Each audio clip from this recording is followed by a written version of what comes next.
Amen. Nous sommes dans la joie ce matin d'être dans la présence de notre Seigneur Jésus.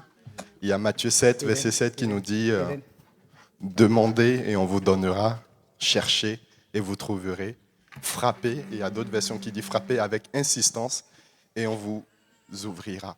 Et ce matin, si vous êtes là, et je crois par la grâce de Dieu, si vous demandez, il est capable de vous offrir. Si vous le cherchez ce matin, il est capable de se révéler à vous. Et c'est ce que nous voulons faire ce matin. Nous voulons être dans cette attitude de recherche de sa présence. Amen. Amen. Nous allons prier. Seigneur, merci pour ces instants que tu permets. Merci, Seigneur Jésus. Et nous prions afin que ton règne vienne, Seigneur. Viens nous remplir encore ce matin de ta présence, Seigneur. Et viens disposer nos cœurs, Seigneur, à recevoir pleinement ce que tu as prévu pour nous, afin que nous puissions repartir d'ici, Seigneur, encouragés, fortifiés, restaurés, guéris par toi, Père, dans le nom de Jésus. Amen. Amen. Amen. Amen. Nous avons pris ce premier chant qui nous dit que Dieu est puissant. Dieu est puissant.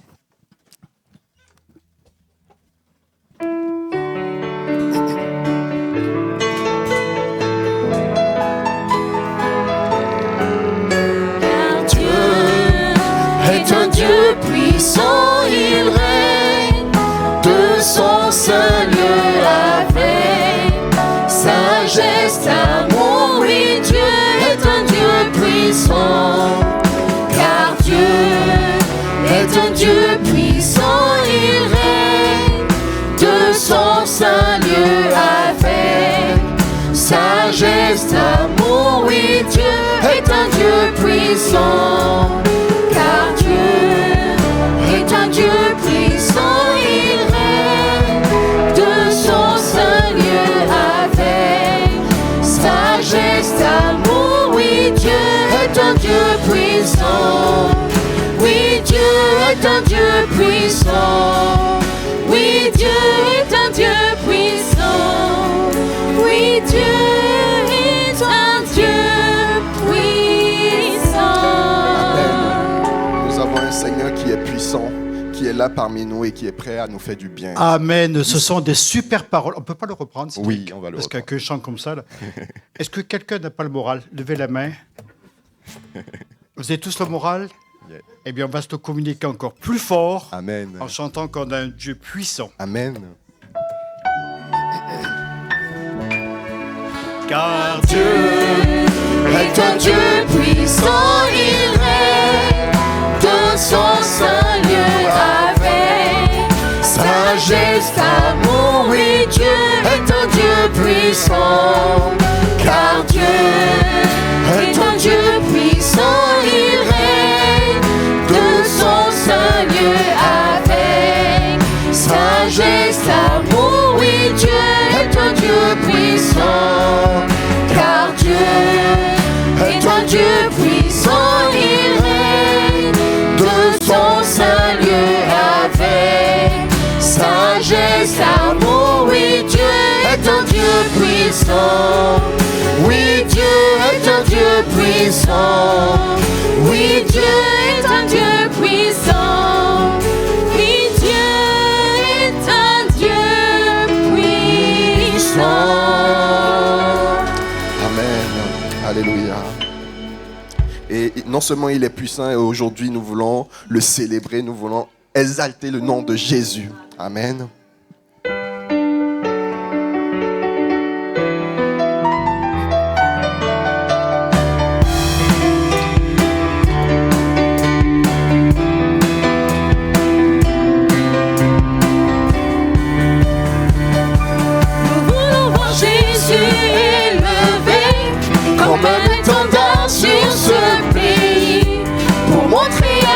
La vérité et le chemin vers le ciel.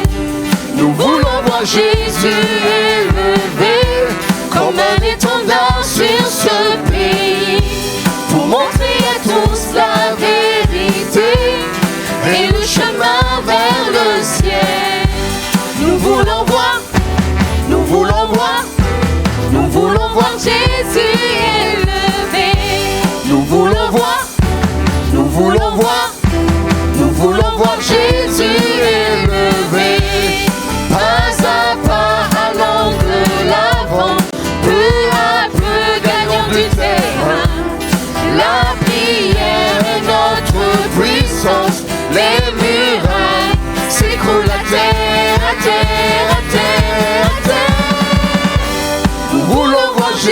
élevé comme un étendard sur ce pays, pour montrer à tous la vérité et le chemin vers le ciel. Nous voulons voir Jésus élevé comme un étendard sur ce pays, pour montrer à tous la vérité et le chemin vers le ciel.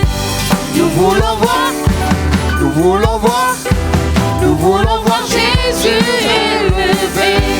Nous voulons voir, nous voulons voir, nous voulons voir Jésus élevé. Amen. Amen. Alléluia. Nous allons prendre ce chant qui nous dit ouvre les yeux de mon cœur.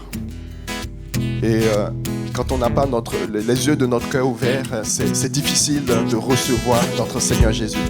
C'est difficile de le laisser travailler en nous, de le laisser agir en nous. Et ce matin, en toute humilité, en toute simplicité, nous voulons laisser nos fardeaux, nous voulons laisser nos inquiétudes, nous voulons laisser tout ce qui nous préoccupe ce matin de côté et avoir notre regard centré sur Christ et avoir notre cœur ouvert pour recevoir ce qu'il a pour nous ce matin. Amen.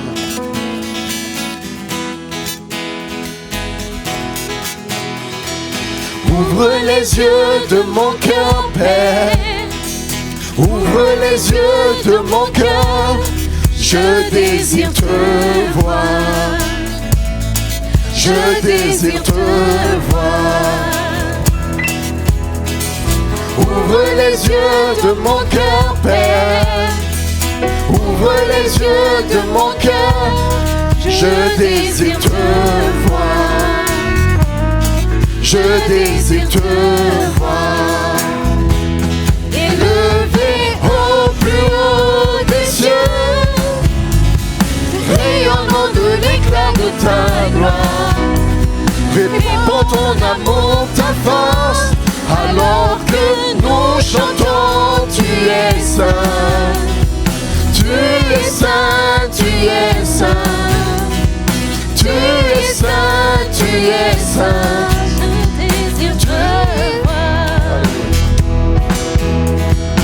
Ouvre les yeux de mon cœur, Père.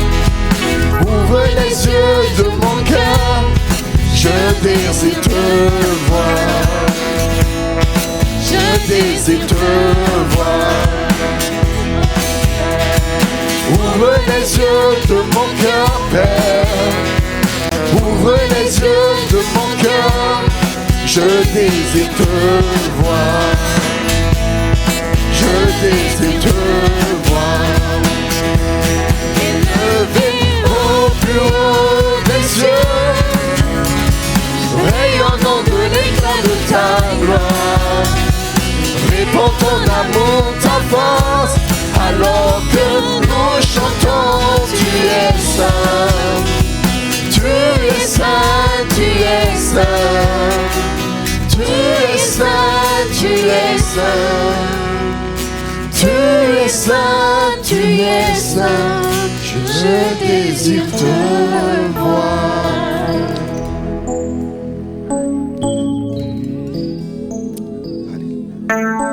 Oui, Seigneur, tu es saint. Tu es saint, Seigneur. Et nous venons devant ta majesté ce matin. Nous venons devant, Seigneur Jésus, ton trône de gloire. Et nous nous prosternons, car tu es saint. Tu es élevé au-dessus de tout. Merci pour ce nom que tu nous as donné. Ce nom qui nous restaure, ce nom qui nous guérit. Ce nom qui nous sort de la boue et qui nous purifie. Merci Seigneur pour tout ce que tu fais. Merci pour ta présence encore au milieu de nous. Que ton nom soit exalté, que ton nom soit glorifié. Alléluia. Et nous voulons te bénir. Nous voulons que notre âme te bénisse encore ce matin, Seigneur Jésus.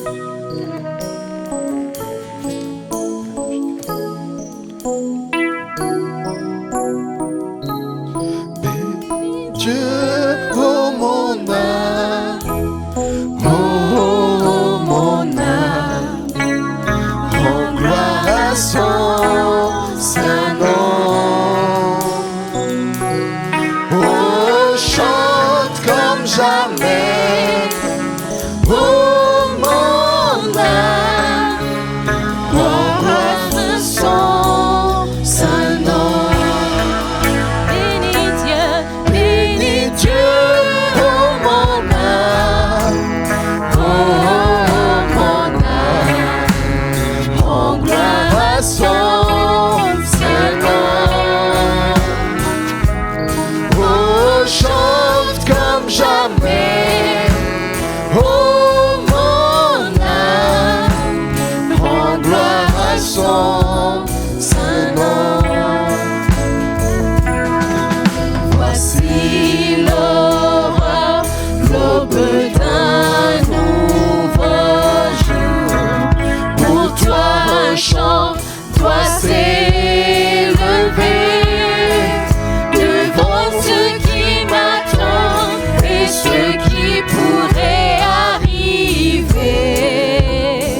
jours je te chante encore.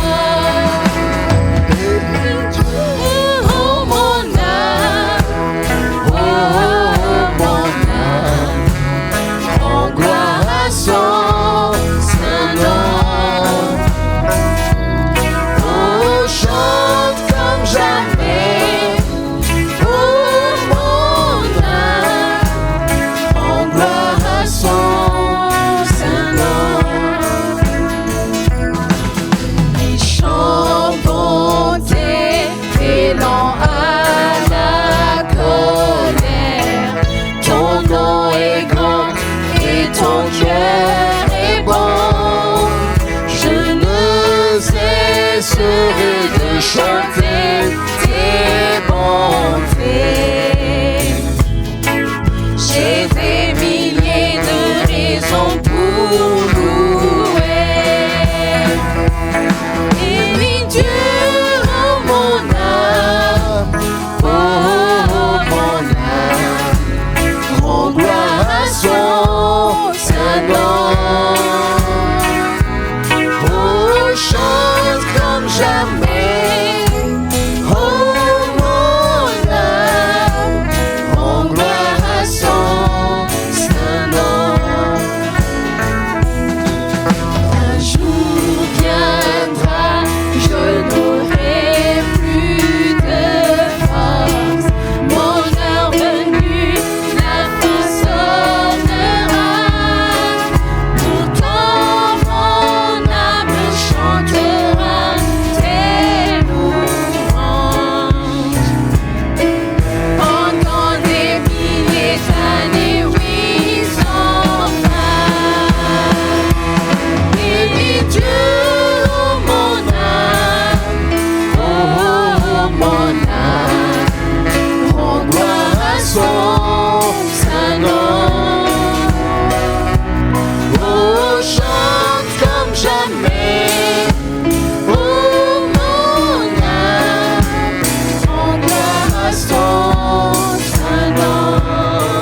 Bénis Dieu, oh mon âme, oh mon âme, rends gloire à son saint nom. Oh, chante comme jamais, oh mon âme, rends gloire à son saint nom.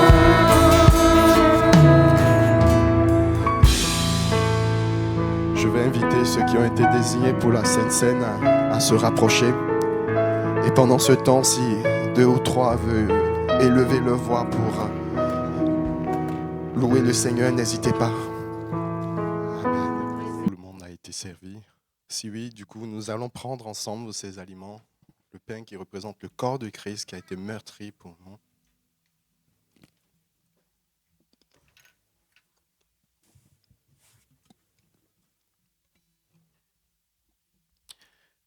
Et le jus le fruit de la vigne qui représente son sang qui a coulé pour nous purifier.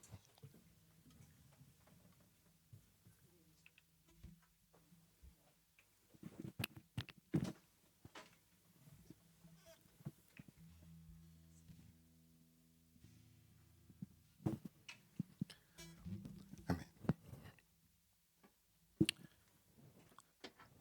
Nous allons reprendre encore ce chant que nous venons.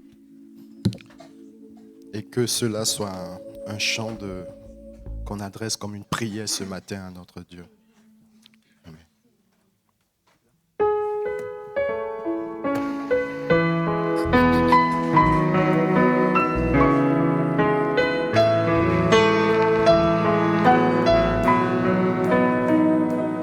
Bénis Dieu, oh mon âme, oh mon âme, rends gloire à son saint nom.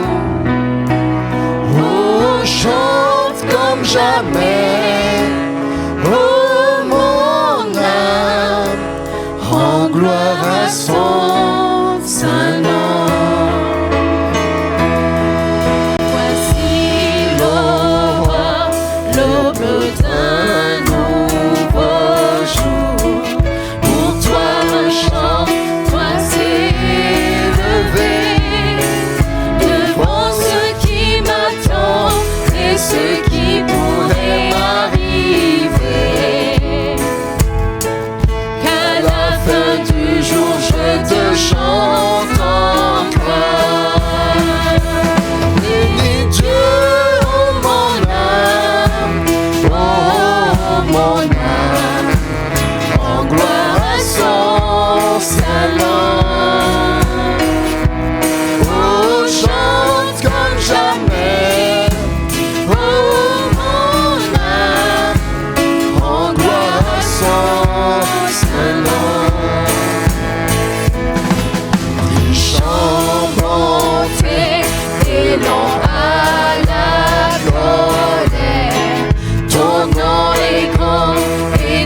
J'ai des milliers de raisons pour louer.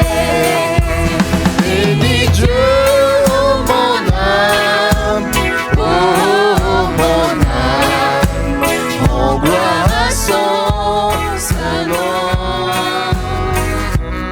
Oh, chante comme jamais, oh mon âme, en gloire à son saint nom. Un jour viendra, je n'aurai plus de force. Mon heure venue, la fin sonnera. Pourtant mon âme chantera tes louanges. Pendant des milliers d'années, oui, sans fin. Bénis Dieu, oh mon âme, oh mon âme, rends gloire à son saint nom. Oh, chante comme jamais, oh mon âme, rends gloire à son saint nom. Bénis Dieu, oh mon âme, oh mon âme, rends gloire à son saint nom. Oh, chante comme jamais, oh mon âme, rends gloire à son saint nom. Bénis Dieu, oh mon âme, oh mon âme, rends gloire à son saint nom. Oh, chante comme jamais, oh mon âme, rends gloire à son saint nom. Amen. Amen. Aujourd'hui, c'est le premier dimanche du mois, donc on aura 2 troncs qui vont passer. Et pendant que des troncs vont passer, on va prendre ce chant qui dit « Je te donne tout, je te donne mon cœur, il ne m'appartient plus ».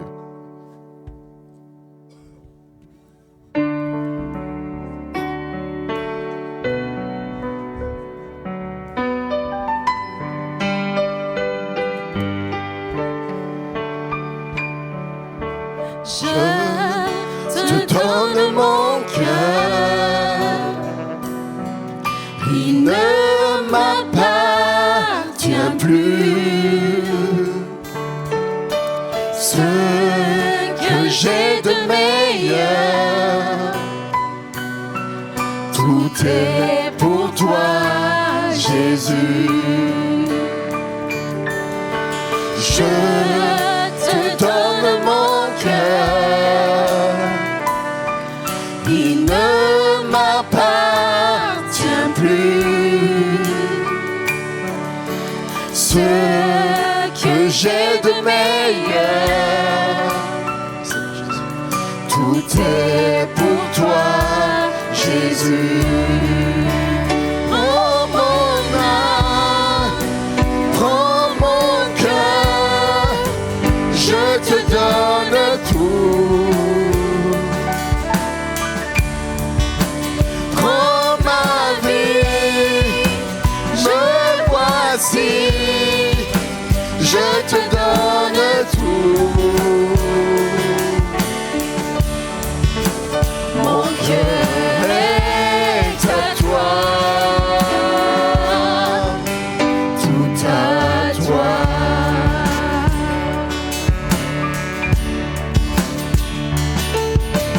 Un parfum de valeur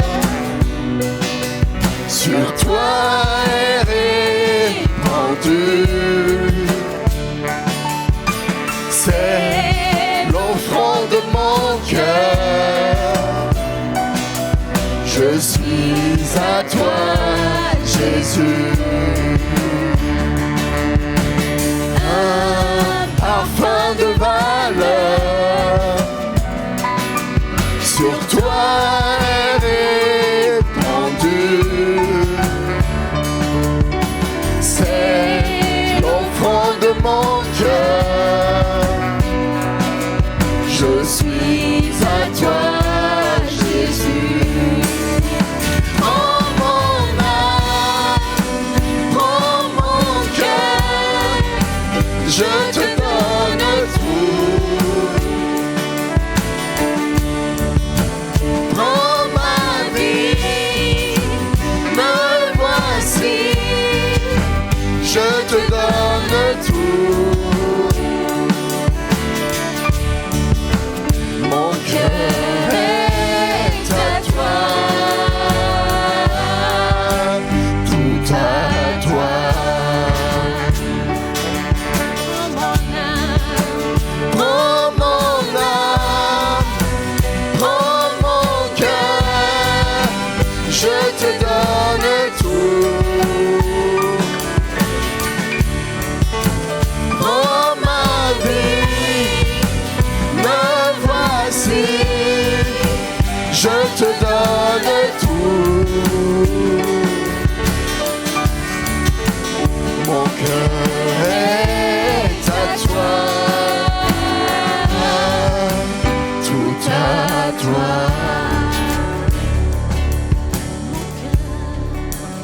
Mon cœur est à toi,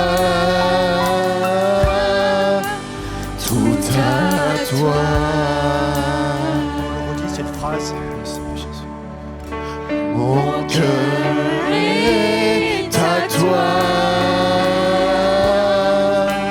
tout à toi.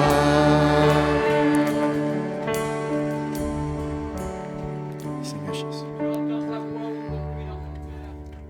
Je vais laisser la place à notre pasteur.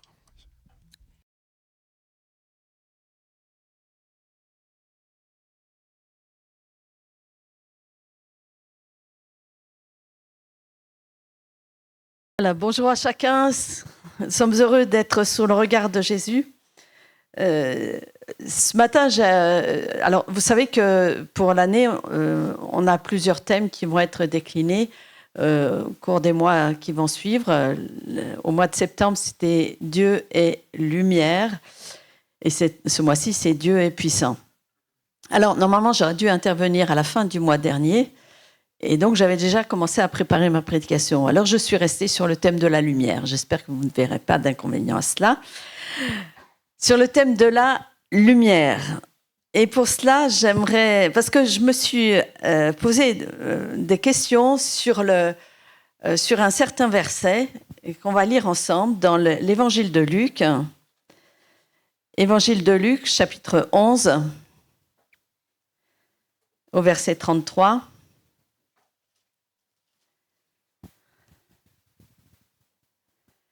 Personne n'allume une lampe pour la mettre dans un lieu caché ou sous le boisseau, mais on la met sur le chandelier afin que ceux qui entrent voient la lumière.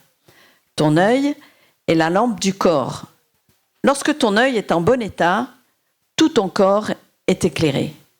Mais lorsque ton œil est en mauvais état, ton corps est dans les ténèbres. Prends donc garde que la lumière qui est en toi ne soit ténèbres. Et c'est surtout sur ce verset que je me suis interrogée. Comment la lumière peut devenir ténèbres? Prends donc garde que la lumière qui est en toi ne soit ténèbres. Si donc tout ton corps est éclairé, n'ayant aucune partie dans les ténèbres, il sera entièrement éclairé, comme lorsque la lampe t'éclaire de sa lumière. On retrouve un petit peu ce texte dans Matthieu chapitre 6, verset 23. « Mais si ton œil est en mauvais état, tout ton corps sera dans les ténèbres. Si donc la lumière qui est en toi est ténèbres, combien seront grandes ces ténèbres ?» Alors, ce texte s'adresse à des gens qui ont reçu déjà la lumière en eux-mêmes. On se rend compte, quand on lit le contexte de ces passages, on se rend compte que Jésus parle à des gens qui ont reçu une lumière, en tous les cas. Il parle entre autres aux pharisiens, donc des gens qui avaient reçu une certaine lumière concernant les choses de Dieu. Donc nous, si on considère qu'on a reçu la lumière de Christ, et on l'a reçue le jour où on a accepté Jésus dans notre vie, cette lumière, elle est là pour éclairer notre chemin. Alors cet avertissement que nous venons de lire, là, prends donc garde que la lumière qui est en toi ne soit ténèbres, cet avertissement, il est aussi pour nous. Il est aussi pour nous. Alors je me suis penchée un petit peu à ce mot ténèbres, parce que comment une lumière peut devenir ténèbres. Et je me suis rendu compte que dans le texte grec original, ce mot ténèbres vient d'une racine qui veut dire ombre. Ombre. Or, une ombre, ça peut être causé par l'interception de la lumière. Hein? Si j'ai un objet, il y a de la lumière derrière, mais si je mets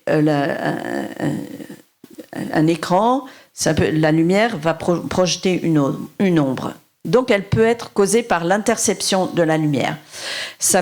Une ombre peut être aussi une image projetée par un objet, par exemple, représentant la forme d'un objet.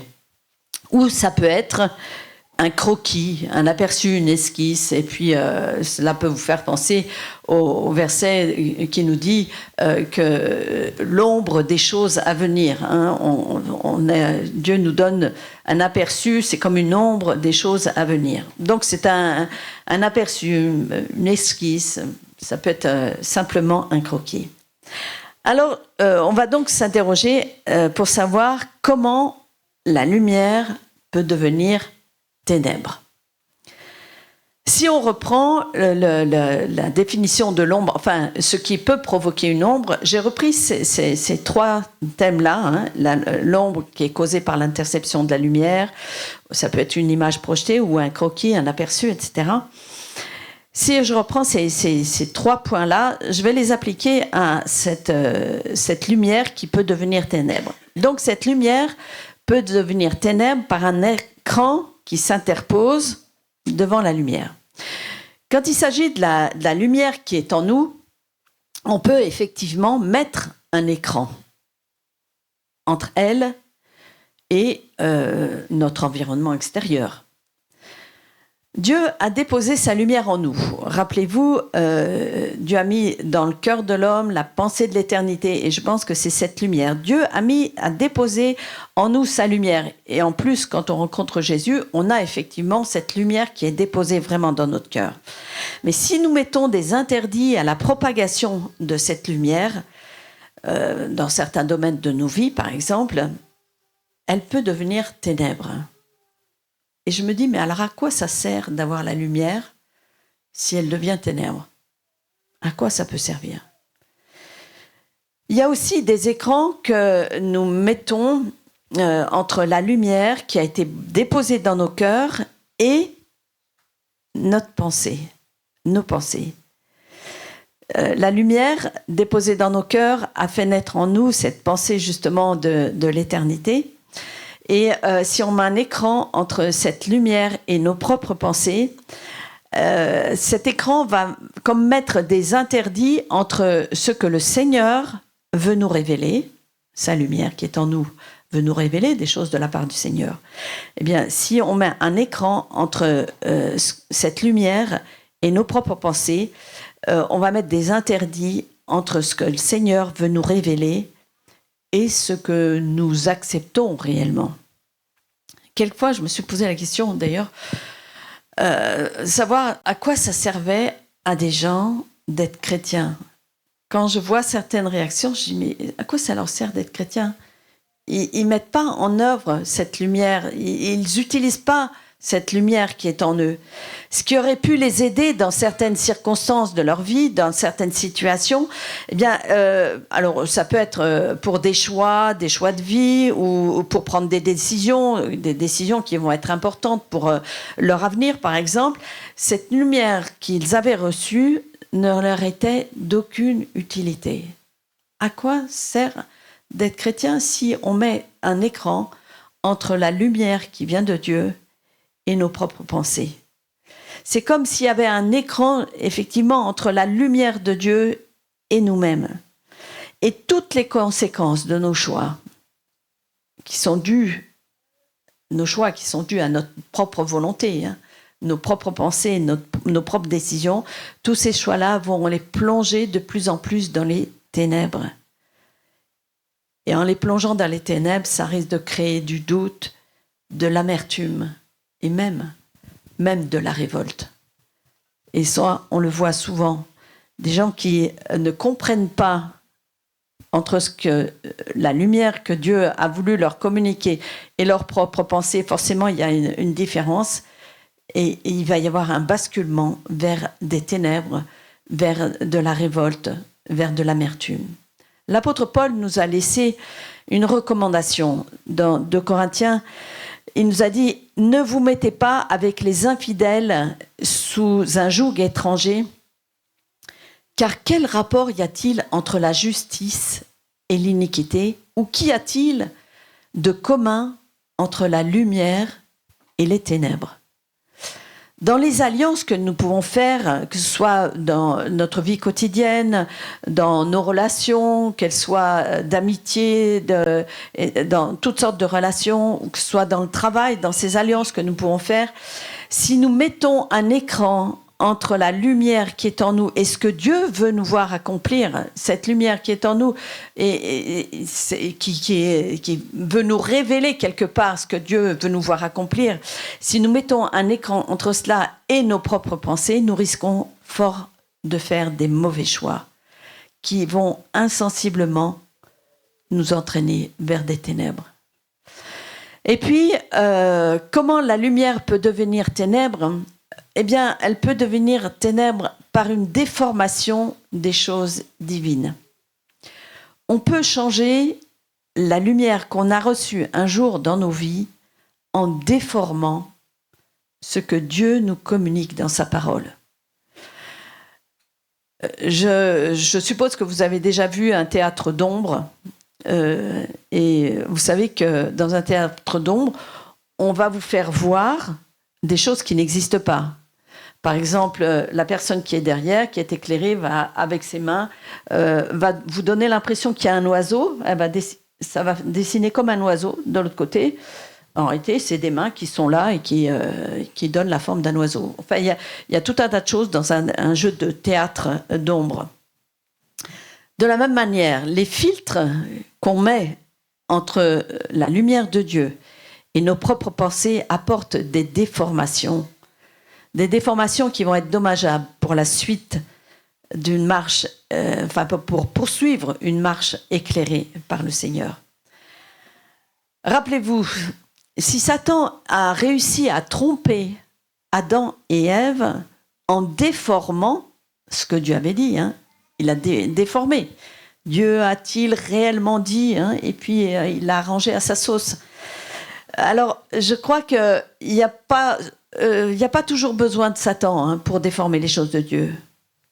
Nos préjugés. Et je crois que c'est ça qui est le plus dangereux. Nos préjugés peuvent déformer aussi ce que Dieu veut nous communiquer. Nos a priori apportent quelque part des distorsions à la lumière que Dieu a mise en nous et peuvent nous entraîner à ne pas voir les choses réellement telles que Dieu veut que nous les voyions. On a lu là au verset 34, « Ton œil est la lampe du corps. Lorsque ton œil est en bon état, tout ton corps est éclairé.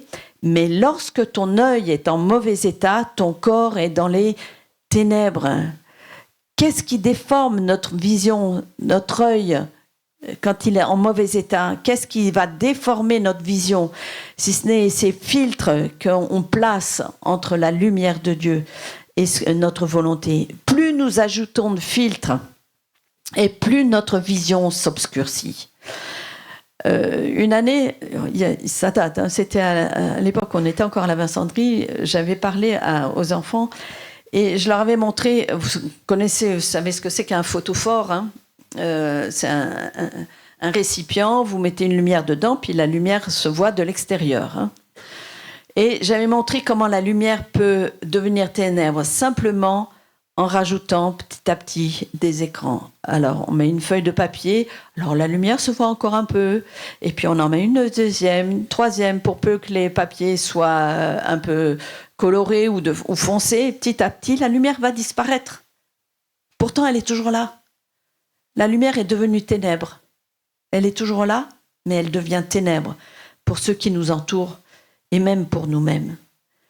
Qu'est-ce qui déforme notre vision ? Et plus notre vision est déformée et s'obscurcit, plus nous risquons de basculer dans des ténèbres de plus en plus sombres. Du temps de Jérémie, il y avait des soi-disant prophètes qui menaçaient le peuple en faisant dire à Dieu ce qu'il n'avait pas demandé de dire et ce qu'il avait demandé justement de ne pas dire. Jérémie va avertir le peuple en leur disant, au chapitre 23, « Ainsi parle l'Éternel des armées. N'écoutez pas les paroles des prophètes qui vous prophétisent, ils vous entraînent dans des choses de néant. Ils disent les visions de leur cœur et non ce qui vient de l'Éternel. Ils disent à ceux qui me méprisent, l'Éternel a dit, vous aurez la paix. Et ils disent à tous ceux qui suivent les penchants de leur cœur, il ne vous arrivera aucun mal. Vous tordez les paroles du Dieu vivant. C'est un peu plus loin dans le texte, au verset 36. Jérémie va les dénoncer, il va leur dire, vous tordez les paroles du Dieu vivant, de l'Éternel des armées, notre Dieu. Et l'apôtre Pierre va faire la même constatation. Il va faire la même constatation au sujet de gens qui déformaient les enseignements de l'apôtre Paul. De Pierre, il va dire ceci concernant l'enseignement de l'apôtre Paul. Il dit, c'est ce qu'il fait dans toutes les lettres où il parle de ces choses dans lesquelles il y a des points difficiles à comprendre et dont les personnes ignorantes et mal affermies tordent le sens comme celui des autres écritures, pour leur propre ruine. Pour leur propre ruine. Alors, on n'est pas forcément trompé par des prophètes ou des gens, mais nos pensées elles-mêmes peuvent déformer et tordre le sens des Écritures au point de nous faire sombrer dans des ténèbres de plus en plus profondes, de plus en plus épaisses si nous nous endurcissons. On peut déformer les choses qui viennent de Dieu. Faisons attention à cela, et surtout par nos préjugés ou nos a priori. Et puis, la lumière peut devenir ténèbres par l'ignorance des choses divines, concernant les choses divines. Quelquefois, on a de vagues notions de choses spirituelles, et on s'en contente. On s'en contente. Ce sont comme des esquisses, des croquis, c'est des approximations, ou même voire des caricatures qui sont comme des ombres déformées de ce que Dieu veut nous proposer. J'ai noté un exemple. Pour ceux qui viennent de temps en temps manger à la maison vont comprendre. Est-ce que vous allez vous contenter d'un cassoulet en boîte alors qu'il y a une recette facile à faire et qui est 10 fois meilleure? Mais quelque part, de la même manière, quelquefois, on prend des repas spirituels qui sont plus proches d'un fast-food que d'un restaurant gastronomique. On se contente de choses en boîte qui sont certes mangeables, mais alors, quelle différence avec un repas gastronomique. Alors, je sais bien, concernant la nourriture du corps, si vous allez dans un restaurant gastronomique, vous allez payer cher, très cher, pour pas grand-chose, parce que dans les assiettes, c'est plutôt réduit. Mais l'avantage avec Dieu, c'est que sa révélation authentique, elle est toujours gratuite. Et en plus, elle vous rémunère. Elle est rémunératrice de joie, de paix, par la lumière qu'elle apporte, par le bien-être qu'elle apporte. Malheureusement, les caricatures qu'on prend pour la réalité nous entraînent dans des conséquences qui nous coûtent cher. Autant la révélation de Dieu pure, simple, elle est gratuite, autant ce qui est falsifié va nous coûter très cher par la suite. Lorsque Pierre, je vais vous donner un exemple, lorsque Pierre, rappelez-vous, juste après la Pentecôte, Pierre va prononcer un discours à la suite de la guérison de ce boiteux qui était à la porte du temple. Il faisait la manche et puis Pierre le guérit. Et Pierre va se mettre à prêcher en acte 3. Et voilà ce qu'il va dire. Vous avez renié le saint et le juste et vous avez demandé qu'on vous accorde la grâce d'un meurtrier. Vous avez fait mourir le prince de la vie, que Dieu a ressuscité des morts, nous en sommes témoins.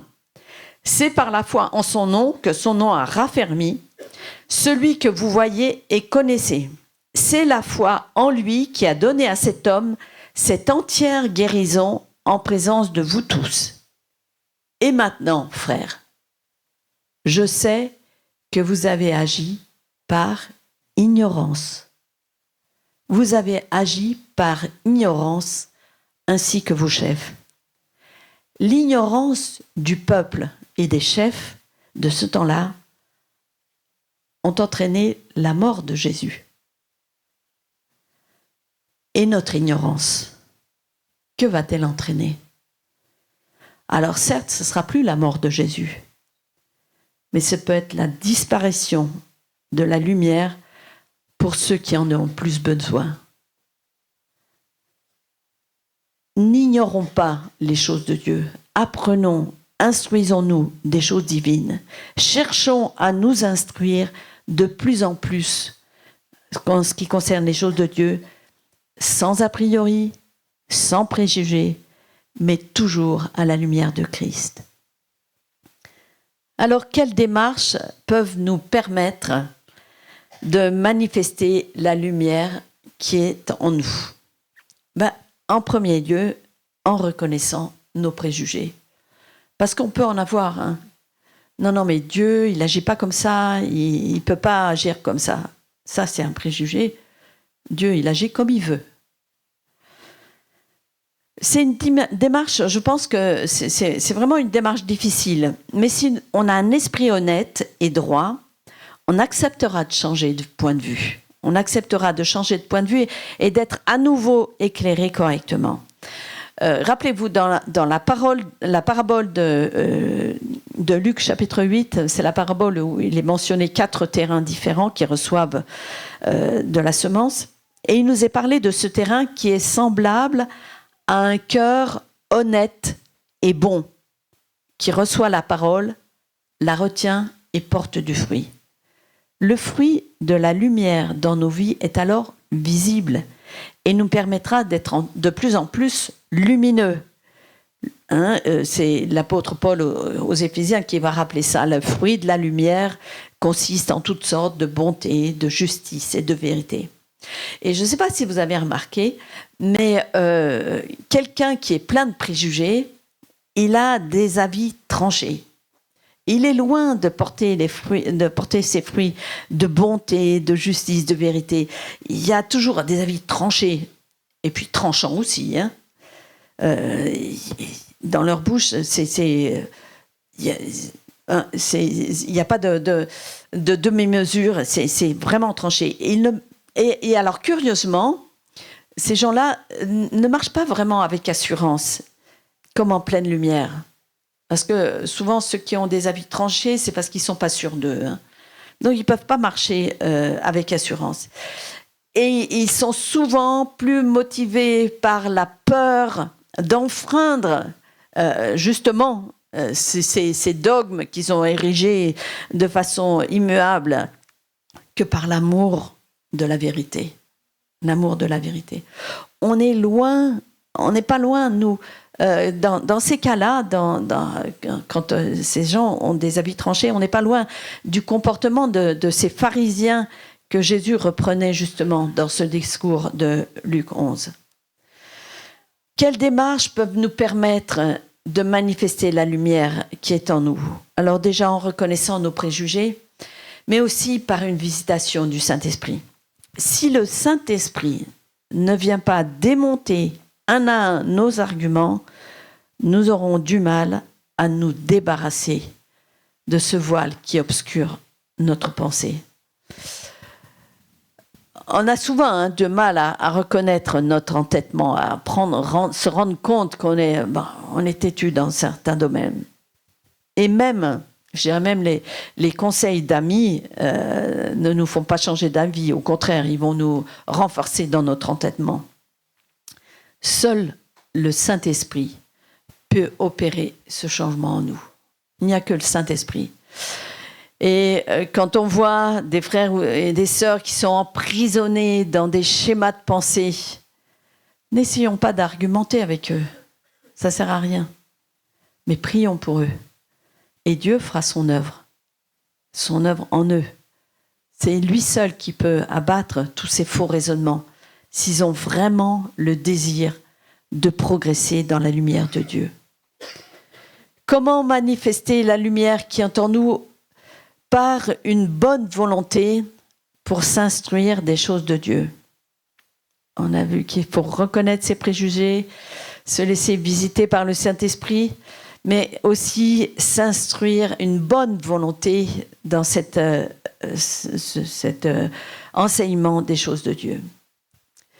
Paul disait aux Corinthiens, la bonne volonté, quand elle existe, est agréable en raison de ce qu'elle peut avoir à sa disposition et non de ce qu'elle n'a pas. La bonne volonté, quand elle existe, est agréable en raison de ce qu'elle peut avoir à sa disposition et non de ce qu'elle n'a pas. Cette bonne volonté, elle est agréable et je crois qu'elle est agréable à Dieu. Et qu'est-ce que Dieu agrée ? Ce que Dieu agrée, c'est une bonne volonté. Rappelez-vous, quand les bergers ont appris la nouvelle de la naissance de Jésus, les anges leur ont dit « Gloire à Dieu dans les lieux très hauts et paix sur la terre aux hommes qu'il agrée », que Dieu agrée, c'est-à-dire qu'ils sont agréables à Dieu. Ce que Dieu agrée, c'est une bonne volonté. Et comme le dit ce verset des Corinthiens que j'ai lu, cette bonne volonté, elle est limitée parce qu'elle a à cette disposition. Si j'ai peu de choses de Dieu à ma disposition, je vais faire en fonction de ce que j'ai. Mais ce que Dieu m'invite à faire, c'est d'élargir ce champ de connaissances concernant pour avoir une bonne volonté qui soit de plus en plus agréable à Dieu. Si j'ai peu de choses à ma disposition, certes, je peux être agréable à Dieu, mais ça va être vite limité. Plus nous aurons de lumière sur les choses spirituelles, plus notre bonne volonté sera porteuse de lumière à la gloire de Dieu.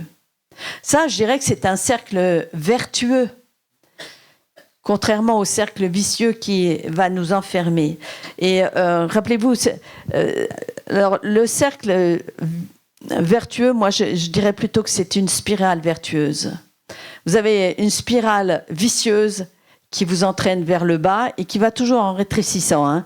Moins vous instruisez des choses de Dieu, moins vous en savez, et moins vous en savez, plus vous tombez dans les ténèbres et dans l'ignorance. Mais avec le Seigneur, c'est une spirale vertueuse qui va aller en s'élargissant, et plus vous connaîtrez, et plus vous connaîtrez. Plus je connais les choses de Dieu, plus ma bonne volonté sera en accord avec ce que Dieu veut, et elle sera agréable à Dieu. Et plus ma bonne volonté sera agréable à Dieu, plus j'aurai envie de connaître les choses de Dieu. Et cela va aller en s'amplifiant de plus en plus. Cette bonne volonté mise en mouvement pour s'instruire et être de plus en plus éclairée dans notre esprit nous permettra d'être révélateurs, révélatrices. Cette bonne volonté sera révélatrice de la lumière que Dieu a mise en nous. La lumière ne peut pas devenir ténèbres si nous élargissons de plus en plus notre connaissance de Dieu. Alors, que faire de cette lumière qui est en nous? Entretenir son contenant. Paul disait aux Corinthiens, « Ne savez-vous pas que vous êtes le corps, que votre corps est le temple du Saint-Esprit qui est en vous, que vous avez reçu de Dieu et que vous ne vous appartenez point à vous-même. » La lumière de l'Esprit a besoin d'un corps saint, S-A-I-N, et d'un corps saint, S-A-I-N-T, en bonne santé et mis à part pour Dieu, que ce soit dans nos activités, nos loisirs, notre travail, nos familles, notre milieu, que ce soit milieu scolaire, milieu étudiant, quel que soit le milieu, partout où nous sommes amenés à rencontrer des gens qui ont besoin d'être en contact avec la lumière.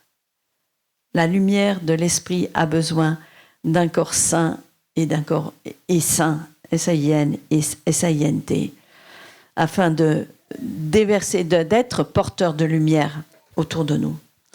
Et puis, que faire de cette lumière qui est en nous? Il nous faut l'alimenter.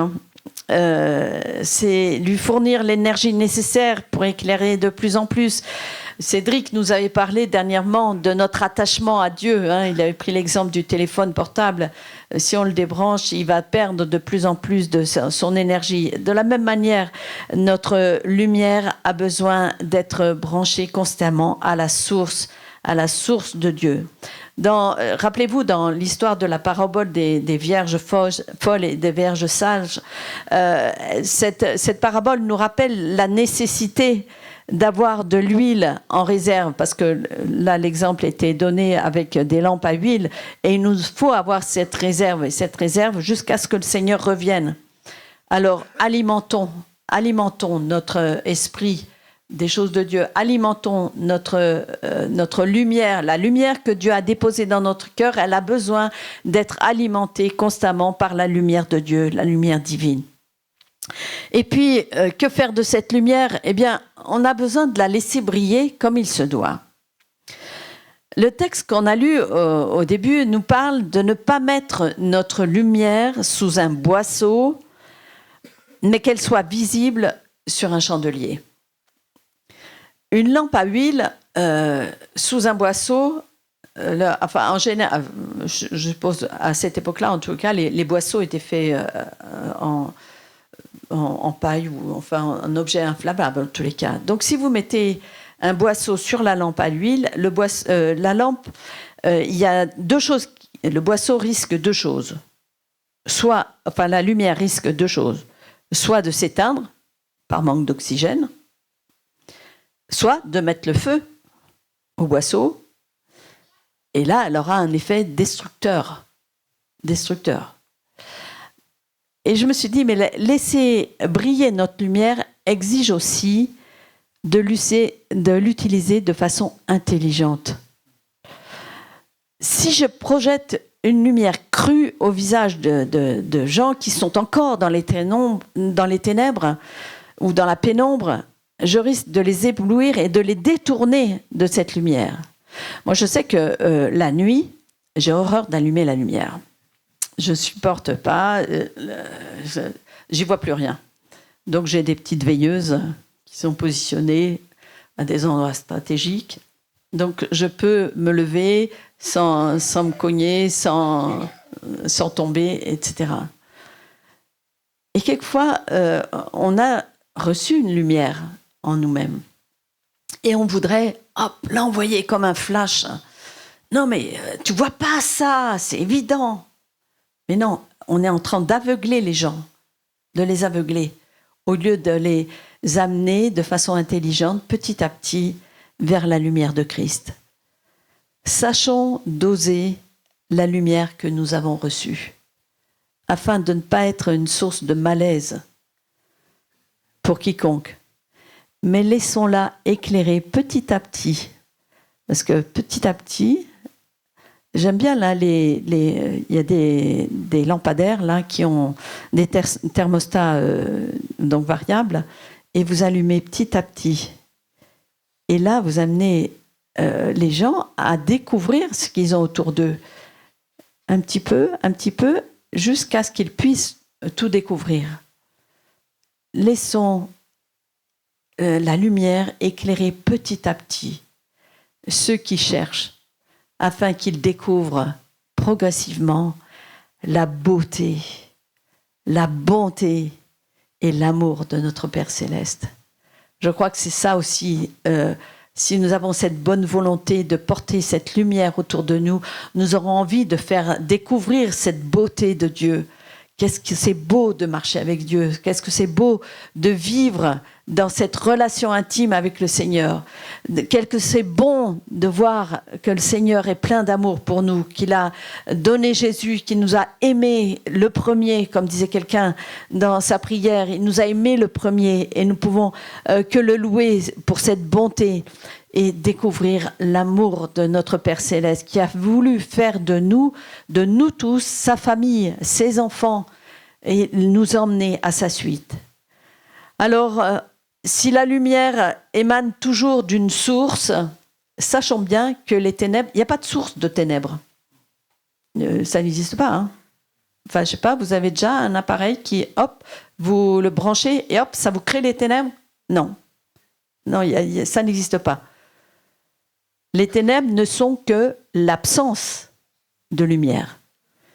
Et donc, l'absence de cette source. Il n'y a pas de source de ténèbres. Mais il y a la source de la lumière, qui est Jésus. Nous sommes venus, pour la plupart d'entre nous, à cette source de lumière en reconnaissant en Jésus le Christ, l'envoyé du Père éternel. Alors, s'imprégner des enseignements de Jésus, c'est laisser sa lumière aller jusqu'au plus profond de notre être, sans mettre d'écran, quel qu'il soit.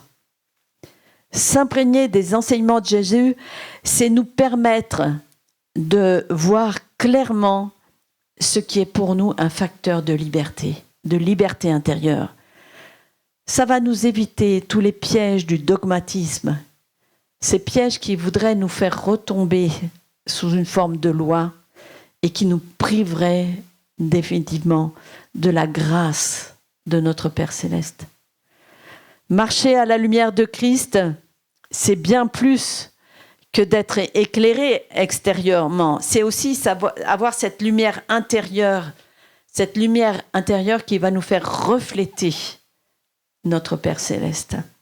On a un chant qui dit « Nous tous qui reflétons ». Et je pense qu'on est amené justement à refléter la gloire du Père. Alors, ma prière pour chacun de nous, c'est que notre lumière soit toujours grandissante et que notre vie soit toujours plus lumineuse pour tous ceux qui nous entourent. Que notre lumière ne devienne jamais, jamais ténèbres. Merci Seigneur, parce que toi la lumière est venue un jour dans nos vies, tu nous as éclairés et tu nous as fait découvrir petit à petit qui tu étais, tu nous as fait découvrir tout cet univers merveilleux des choses de Dieu, et nous sommes au bénéfice de cette révélation d'en haut, et ta révélation ne finira jamais. Ta parole dit que s'il avait fallu écrire tout ce que Jésus a fait, il n'aurait pas suffi d'assez de livres. Aussi, la révélation de ce que tu es ne peut être contenue dans un seul livre, Seigneur, mais elle vient vers nous par le Saint-Esprit, elle se révèle à nous, et nous sommes au bénéfice de ta grâce jour après jour. Merci pour cette lumière intérieure qui nous permet de marcher, d'avancer simplement avec assurance dans ton chemin et de refléter ta gloire, Seigneur. C'est là notre désir, avoir des visages qui soit rayonnant de toi, Seigneur. Que notre lumière en nous ne soit jamais ténèbres, mais qu'au contraire, elle soit toujours alimentée par ta lumière, cette lumière divine qui vient progressivement et de plus en plus nous faire découvrir toute la beauté, la bonté et l'amour de notre Père. Gloire te soit rendue, Jésus. À ton nom la gloire, Père. Amen. Amen.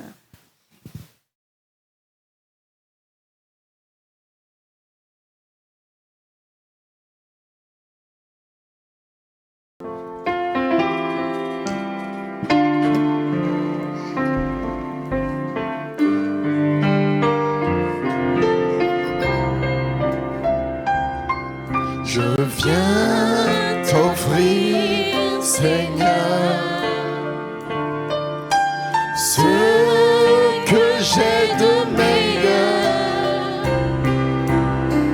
Je viens t'offrir ma vie. Oui, à toi Jésus-Christ. Et même si je suis fragile, et même si c'est difficile, je chanterai gloire à l'Éternel. Je chanterai louange à son nom. Je chanterai Dieu, mon essentiel.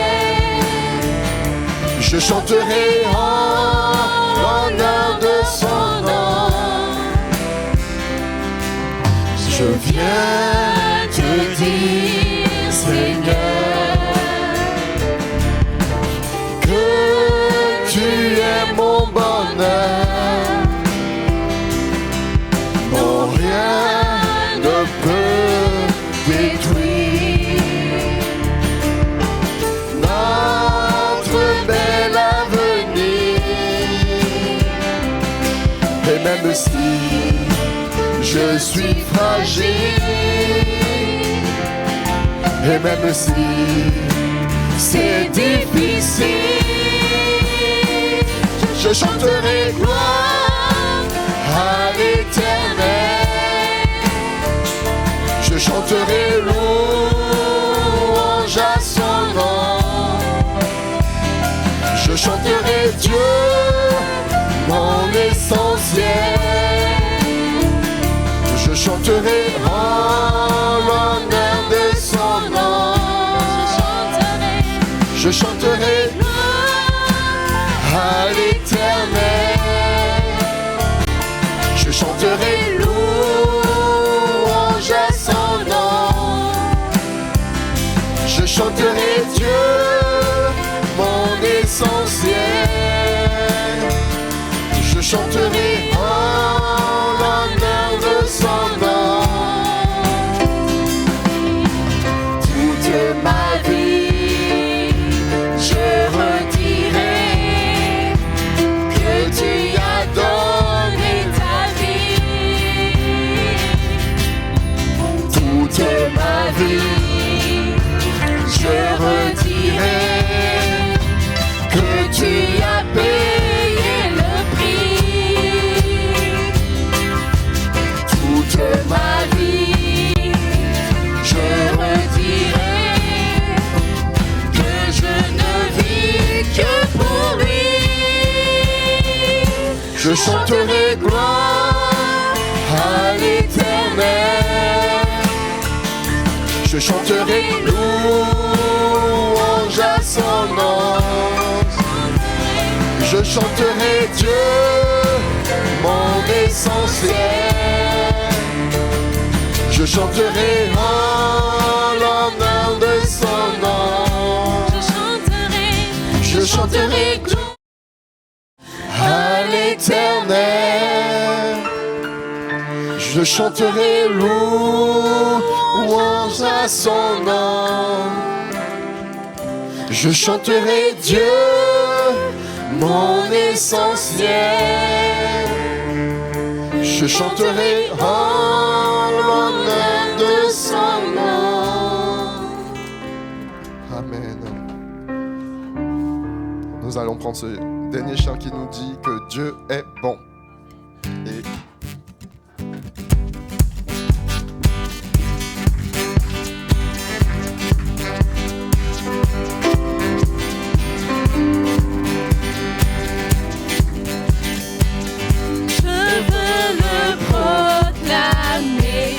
du sommet des montagnes, ta grâce est sans limite, ta bonté sans égale, ta tendresse m'envahit, ta bonté me poursuit, ton amour m'émerveille. Et je chante car tu es bon. Et je danse, car tu es bon, et je crie de joie, tu es bon pour moi. Viens dans tout l'univers, à toi ne se compare, les océans, la terre, sont reflets de ta gloire, dans mes plus sombre nuit, ta splendeur m'éblouit, ton amour m'émerveille. Et je chante car tu es bon, et je danse car tu es bon, et je crie de joie, tu es bon pour moi. Et je chante car tu es bon, et je danse car tu es bon, et je crie de joie, tu es bon pour moi. Un cri sur mes lèvres, ma vie te célèbre, tu es bon, tu es bon. Mon soleil brille, mon cœur te redit, tu es bon, tu es bon. Et je chante car tu es bon, et je danse car tu es bon, et je crie de joie, tu es bon pour moi. Et je chante car tu es bon, et je danse car tu es bon, et je crie de joie, tu es bon pour moi.